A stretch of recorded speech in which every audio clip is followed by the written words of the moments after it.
Discipline over motivation. Motivation sometimes appears to be a liar that shows up when it feels like it and disappears when you need it the most, isn't it? Some people think that if your life depends on motivation, your consistency will always be broken. However, discipline is different. Discipline doesn't ask how you feel, it tells you what needs to be done. But the truth is, both motivation and discipline is needed in the course of life. Motivation is really emotional, it ignites that spark. Discipline is structural. Small habits beat big efforts. Consistency builds identity. Sometimes we don't become confident by thinking about it. We become confident by keeping promises to ourselves. And every time you say, I will do it tomorrow, and don't do it, you weaken your self-trust. And every time you follow through, you build power. So while we navigate our discipline, we also need that motivation to empower us. Sometimes we need that moral support, and motivation is always there to help us with that. For me, I believe that motivation and discipline are some of the important skills that are needed while chasing our goals. Because at the end of the day, most of us self-motivate ourselves. It's a skill that by sometimes it's okay to cry and you share those tears, and those tears are like a motivation for you. Some people feel that reading novels is a motivation, whatever that motivates you, and at the same time you are disciplined in flowing and committed to the set goals that you've set out for yourself. You are not behind, you are built. Everyone around you looks like they are moving very fast. They are winning, posting, celebrating, and you feel stuck.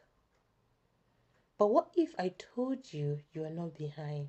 You're not in construction. We've been conditioned to think life is a race.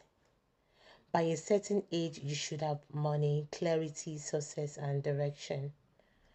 But real growth doesn't follow guidelines and timelines. It follows pressure, failure, and rebuilding. The people you admire, they didn't skip struggle. They just didn't quit doing what they were doing. They didn't quit. So feeling lost doesn't mean you're failing. All of that thinking and imagination does not mean you're failing.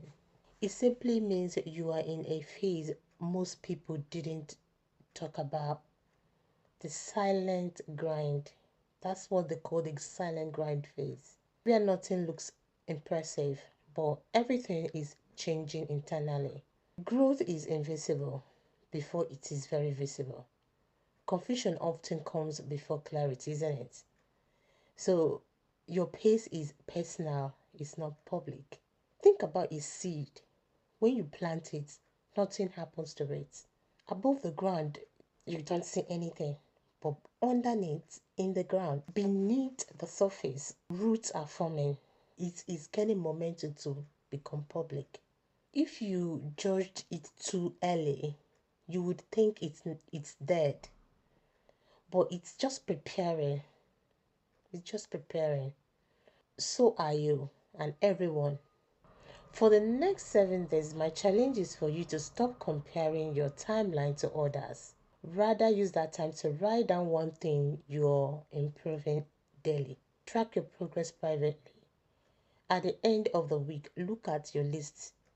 You will realize something powerful. You were never stuck. You were growing.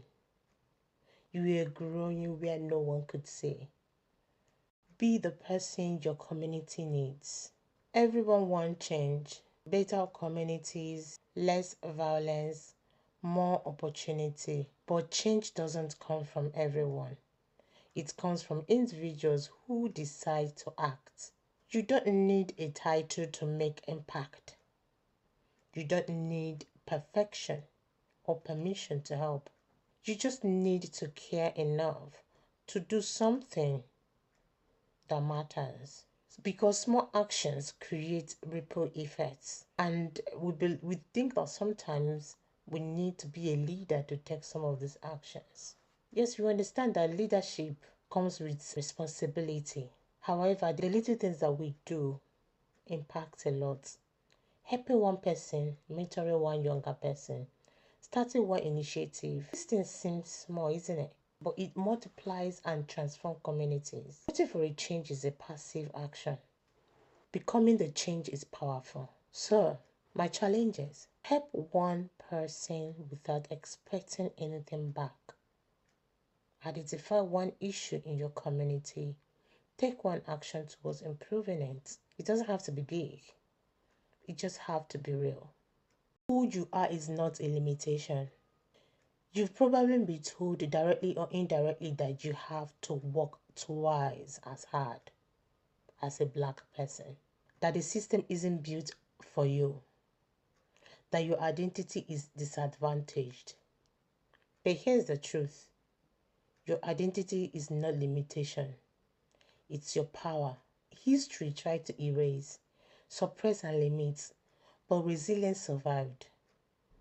Your culture carries strength, creativity, influence, innovation.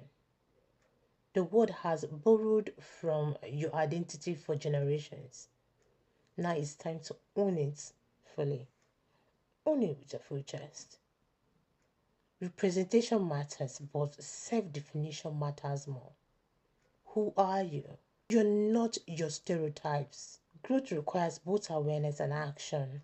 So the reality check is, yes, obstacles exist, but so does your ability to rise above them. Your story doesn't have to repeat the history. It can redefine it. My challenge for you today is learn about one figure from your heritage. Identify one strength that they carry and that you carry from your background. Take one action towards your personal growth. You are not just part of your story, you are writing the next chapter. So, what are you writing? Protect your mind like your life depends on it. Your mind is under attack every day, not physically, but digitally. Scrolling every day and comparing, consuming some certain content, and slowly you start feeling less than yourself. What you feed your mind shapes your reality. What you feed yourself shapes you. If you constantly consume negativity, you will start to think negatively. If you constantly compare, you will always feel behind. Your environment isn't just physical anymore, it is digital. Social media. Social media is curated in such a way that not just reality comparison destroys self-worth, but social media does. Your mental health requires boundaries. Not everything deserves your attention. Just scroll past it. Just because something is a trend doesn't mean you should consume it.